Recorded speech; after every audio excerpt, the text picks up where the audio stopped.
Hello friends, welcome to healthy சமையல் vlog. இன்றைக்கி பார்க்க போகிற ரெசிபி என்னென்னு பார்த்தீங்கன்னா, நம்ம கிராமத்து ஸ்டைல் ஆட்டுக்கால் குழம்பு தாங்க செய்ய போகிறோம். ருசி வேறு லெவலில் இருக்கும். கண்டிப்பாக நீங்கள் ட்ரை பண்ணி பாருங்கள். வாங்க எப்படி செய்கிறதுன்றதை பார்க்கலாம்.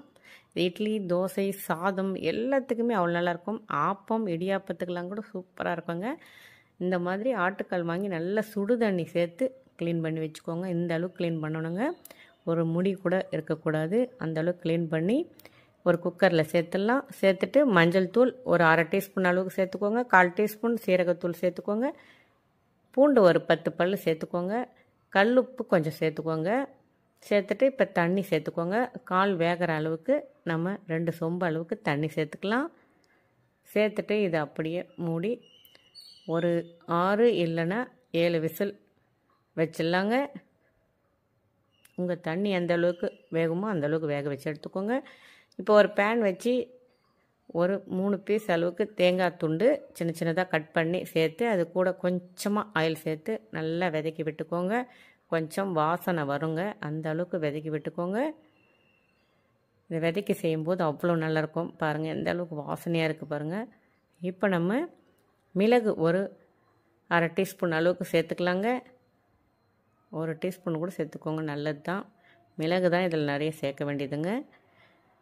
சேர்த்துட்டு இப்போ இதை நல்லா விதக்கி விட்டு இதை நம்ம ஆற வச்சு ஒரு மிக்ஸி ஜாரில் சேர்த்துடலாங்க. சேர்த்துட்டு இது கூடவே கொஞ்சமாக தண்ணி சேர்த்து மூடி அரைச்சின்னு வந்துடலாம். இது பார்த்திங்கன்னா நல்ல நைஸாக இருக்கணுங்க. ரொம்ப நைஸாக அரைச்சிக்கோங்க. கொஞ்சம் கூட திரியாக இருக்கக்கூடாது. தேங்காய் ஊற்றந்தே தெரியக்கூடாது. அந்த அளவுக்கு அரைச்சின்னு வந்துடுங்க. பாருங்கள், காலும் நல்லா வெந்துருச்சு. இப்போ நம்ம குழம்பு செய்ய ஆரம்பிச்சிடலாம். ஒரு பேன் வச்சுக்கோங்க. அதில் கடலெண்ணெய் இல்லைன்னா நல்லெண்ணெய் ஒரு 2 டேபிள் ஸ்பூன் சேர்த்துக்கோங்க. 1/4 டீஸ்பூன் சோம்பு, 1/4 டீஸ்பூன் சீரகம் சேர்த்துக்கோங்க. ஒரு 1/4 கப் அளவுக்கு பூண்டு சேர்த்துக்கோங்க. சேர்த்துட்டு ஒரு முறை வதக்கி விட்டுக்கோங்க. நல்லா இந்த அளவுக்கு கோல்டன் கலரில் வரணுங்க. இப்போது 1 கப் அளவுக்கு நல்ல ஒரு பெரிய வெங்காயம் பொடிசாக கட் பண்ணி 2 பெரிய வெங்காயம் அளவுக்கு சேர்த்துக்கோங்க. இந்த அளவுக்கு பொடிசாக கட் பண்ணி சேர்த்துட்டு நல்லா வதக்கி விட்டுக்கோங்க. கொஞ்சம் உப்பு சேர்த்து வதக்கி விட்டுக்கலாம். சீக்கிரமாக வெந்துடுங்க வெங்காயம். ஏன்னா ஏற்கனவே நம்ம காலில் உப்பு சேர்த்து தான் வேக வச்சுருக்கோம். அதனால் பார்த்து சேர்த்துக்கோங்க. கொஞ்சம் கருவேப்பிலை ஒரு கொத்த அளவுக்கு கருவேப்பிலை சேர்த்துக்கோங்க. சேர்த்துட்டு நல்லா வதக்கி விட்டுக்கோங்க. நல்லா வதங்கிடுச்சு பாருங்கள். இப்போ இஞ்சி பூண்டு பேஸ்ட்டு ஒரு 2 டீஸ்பூன் அளவுக்கு சேர்த்துக்கலாங்க. சேர்த்துட்டு அதையும் நல்லா மிக்ஸ் பண்ணி வதக்கி விட்டுக்கோங்க. அடி பிடிக்காத அளவுக்கு வதக்கி விட்டுக்கோங்க. நல்லா வதங்கிடுச்சு பாருங்கள். இப்போ நம்ம பெரிய தக்காளி ஒரு 2 பொடிசாக கட் பண்ணி வச்சுக்கோங்க. நல்லா பழுத்த தக்காளியாக இருந்தால் ரொம்ப நல்லா இருக்குங்க. இன்றைக்கி அந்த அளவுக்கு பழுத்தது இல்லை என்கிட்ட, அதனால் இந்த அளவுக்கு சேர்த்துருக்கேன். இதை நல்லா வதக்கி விட்டுக்கோங்க. இப்போ நம்ம மசாலா சேர்த்துடலாம். 1 டேபிள் ஸ்பூன் ஹோம்மேட் மிளகாய்த்தூள் சேர்த்துக்கோங்க. 1 டீஸ்பூன் அளவுக்கு காஷ்மீரி சில்லி பவுடர், 1 டீஸ்பூன் அளவுக்கு தனியாத்தூள் சேர்த்துக்கோங்க. சேர்த்துட்டு இப்போ நம்ம ஆட்டுக்கால் வேக வச்சோம் இல்லைங்களா, அந்த தண்ணியை இது கூடவே சேர்த்துடலாங்க. சேர்த்துட்டு நல்ல ஒரு முறை மிக்ஸ் பண்ணி விட்டுக்கோங்க. தண்ணி பத்தலைனா இன்னும் கொஞ்சம் சேர்த்துக்கோங்க. சேர்த்துட்டு இதை ஒரு முறை நல்லா மிக்ஸ் பண்ணிவிட்டு இப்போ நம்ம அந்த காலையும் இது கூடவே சேர்த்துடலாங்க. சேர்த்துட்டு நல்லா மிக்ஸ் பண்ணி விட்டுக்கோங்க. இதை அப்படியே மூடி வச்சிடலாங்க. கொஞ்சம் கொத்தமல்லி தூவிட்டு அப்படியே மூடி வச்சு ஒரு 5 நிமிஷம் அப்படியே விட்டுருங்க.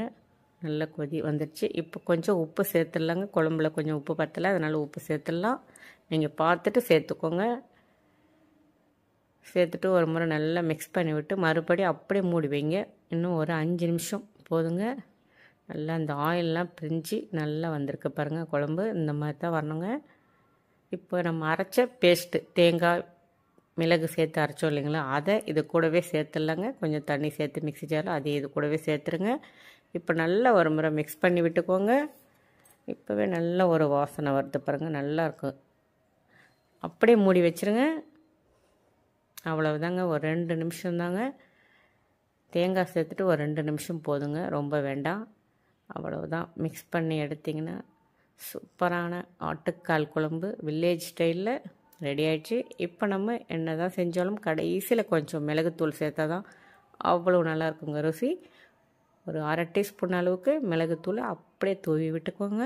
தூவி விட்டு நல்லா ஒரு முறை மிக்ஸ் பண்ணி விடுங்க. இது ரொம்ப நேரம் கொதிக்கணும்லாம் இல்லைங்க. மிளகுத்தூள் சேர்த்துட்டு ஒரு முறை நல்லா மிக்ஸ் பண்ணி விட்டு இப்போ கொஞ்சம் கொத்தமல்லி, கொஞ்சம் கருவேப்பிலை பொடிசாக கட் பண்ணி சேர்த்து விட்டுருங்க. அவ்வளோதாங்க, நம்ம சூப்பரான கிராமத்து ஸ்டைல் ஆட்டுக்கால் குழம்பு ரெடி ஆயிடுச்சுங்க. எப்போவுமே சமைக்கும்போது அன்போடு சமைங்க. சுமாராக இருக்கிற சமையல் கூட சூப்பராக இருக்கும். ஓகே ஃப்ரெண்ட்ஸ், உங்களுக்கு இந்த வீடியோ பிடிச்சிருந்தா லைக் பண்ணுங்கள், ஷேர் பண்ணுங்கள், கமெண்ட்